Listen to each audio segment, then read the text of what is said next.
Oh my gosh, Shayna, I cannot seem to get over the way that I got herpes. It makes me so angry. I'm so disappointed in myself. I can't believe they didn't tell me. I hate that I have this. This wasn't supposed to be me. Hey, cousin, yes, you. I'm talking to you. If you test positive for HSV1 or HSV2, you are a cousin. Thank you for being here. And today's topic is, how do you separate your how you got herpes stories from the fact that you have herpes? If you test positive for herpes, here's a message for you. You are not dirty. You are worthy. And you are valuable. You deserve love. You deserve peace. And you deserve happiness. Hey there, cousin. You are not alone. Here, we learn. Here, we heal. And here, we overcome the stigma. I am at war with the stigma until our community feels comfortable being open about their status and proud of their sexuality. You are more than herpes, so let's slay the stigma. Welcome to my channel. Make sure you follow me on Instagram, TikTok, and Facebook. Subscribe. Welcome back to my channel. For those of you who do not know who I am Shayna Singleton, also known as the Herpes Goddess, also known as Coach Shayna Singleton. I've been living with this virus for the past 7 years now. For almost a decade now. I've been researching this virus for the past 7 years now. And I've been doing the active field work, interviewing and coaching hundreds of people who test positive for herpes within the past 4 years now. I am a member of the National Coalition for Sex Health. I am an author of several different books, all herpes related. I have several features for my work done within the herpes community. I am a herpes life coach, founder of the Slay the Stigma program, as well as the founder of Hey Cousins, growing the largest herpes awareness platform because I inspire people to love themselves more. Yes, I break people free from shame of herpes. Just check the receipts. Check them out. Check them out. Okay. Now let's get into it. Oftentimes when people find out they have herpes, the first thing they want to do is blame the person that they're with, right? Automatically. Take zero responsibility, zero accountability. It's just that person's fault, and they swear up and down that that person knew. If I'm not talking to you, then by all means, just keep going. Just listen, right? Someone's watching this right now like, I know who gave me herpes. Well, if that's you, I'm not talking to you. But I'm definitely talking about myself, and I'm definitely talking about a lot of my clients. When I found out I had herpes, I was in a relationship. It was on and off. It was going on for 3 years. And the day I found out I had herpes was the same day I found out I was pregnant with my son. So when I was leaving sick call, which is going to the doctor in the military, I am an Army vet. I went to my car and I immediately called my partner at the time. My partner was a little bit taken back, but extremely supportive and extremely accepting.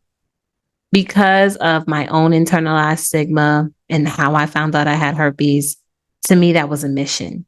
If you can support me, if you can accept me, that must mean that you gave me herpes. And I couldn't shake that idea. So in my head, he gave me herpes. We later on broke up in the middle of my pregnancy. He moved on to a new relationship, and I had the whole, I have herpes. No one would ever want me. Becoming a mother, bitter baby mother syndrome, just straight up depressed. I was depressed before I found out I had herpes.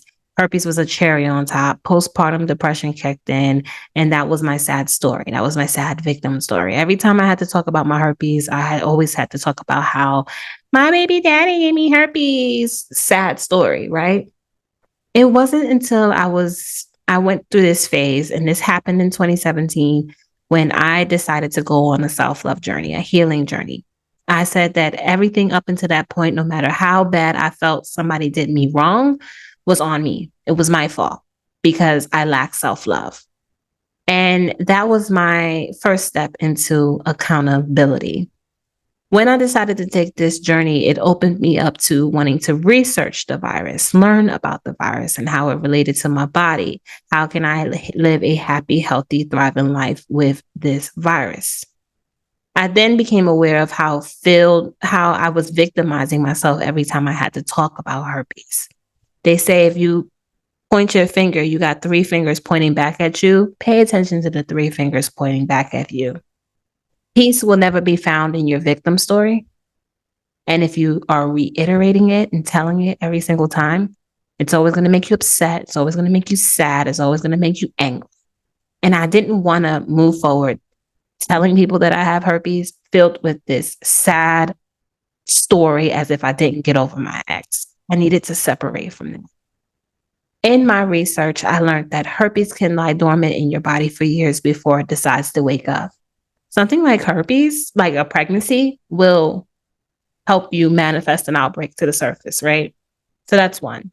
Two, I didn't require to see my partner's STD results before engaging in unprotected adult therapy. So that's one. I'm not sure if he even has herpes, never seen his STD results. Another reason, I didn't know herpes wasn't included in a full panel STD test, and I wasn't the type to say, "Hey doc, print out my results so I can review them." We didn't have my chart at the time. So I don't even know if I've been getting tested for herpes all along. I could have been the person who brought herpes into the relationship unknowingly. For all of those reasons, I am not justified in blaming the person that I was with at the time when I found out I had herpes.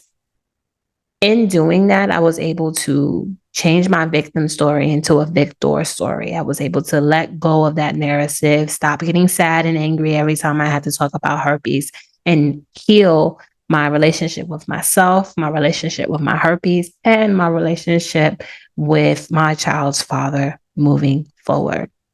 It was in that accountability that I was able to feel empowered, that I was able to change my perspective, that I was able to disclose with confidence, that I was able to disclose without becoming angry and sad and telling my sad story.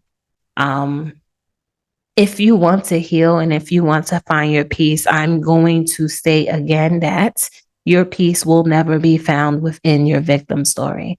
And oftentimes you tell it over and over again and becomes a part of your identity. So when you even think about the idea of stop defending your victim story, stop reiterating your victim story, it forces you to look within. It forces you to address the bully in the mirror. But you will find so much relief and so much power within yourself when you make the effort to do that. So that every time you have to talk about this thing that you have to live with for the rest of your life, it's not followed up with a sad, angry, or unpeaceful story.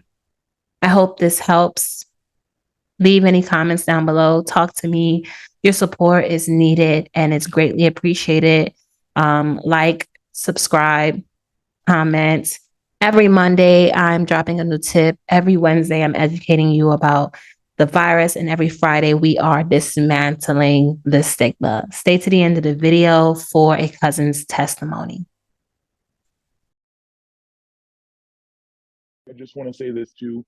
I go to therapy and I've been in therapy for almost 3 years, and it's nothing like having someone who actually gets you on this level. So I just want to say I appreciate you. One thing that I've learned is from my own therapist is not about the actual school that teach you how to be a therapist and show up for people, is the real life experiences. So I just want to tell you thank you because this is doing so much. And so I even have therapy on Thursday before I came here, like to this group. So I just want to let you know it's certain things that we get, or I'll speak for myself, but that I can get from you that I can't get from someone else that doesn't walk and live in this world. So I just want to say I appreciate you and thank you very much. Thank you.